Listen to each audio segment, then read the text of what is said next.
आपण बघतोय दिवसेंदिवस ह्या बलात्काराच्या घटना ज्या आहेत त्या दररोज वाढत आहे आणि कोणतं वय हे कुठेच बघितलं जात नाहीये. चिमुकले असो किंवा वृद्ध असो किंवा मुलगी असो किंवा महिला असो यांच्यावर अन्याय होतच आहे आणि यावर कोणतीच कठोर कार्यवाही होत नाहीये. जो आरोपी आहे त्यांच्याकडे आरोपी सिद्ध होतोय, त्याचे पुरावे असताना देखील कोणतीच शिक्षा घेत नाहीये, शिक्षा देत नाही त्या आरोपीला. तर ही खूप लाजिरवाणी गोष्ट आहे. नेमकं आपलं शासन सरकार करतं काय? छत्रपती शिवाजी महाराजांच्या महाराष्ट्रामध्ये अशा घटना घडत आहे आणि त्या घटनेला कोणीच काहीच जर शिक्षा देत नाही किंवा काय न्याय देत नाही त्या आरोपींना. त्या ज्या महिला आहे पीडितांना त्यांना न्याय मिळाला हा मिळालाच पाहिजे. आपण जसं की बघतोय पुण्याला ज्या घटना घडल्या अशीच घटना ही मालेगावला देखील घडली होती.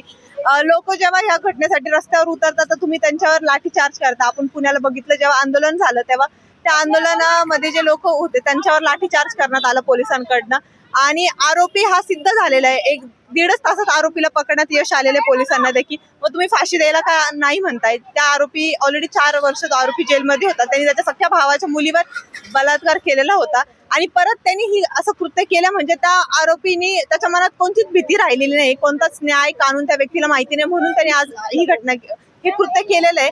त्या ज्या चिमुकलीला त्यांनी ठेचून मारा तसंच तुम्ही त्या आरोपीला ठेचून ठार करा, तेव्हा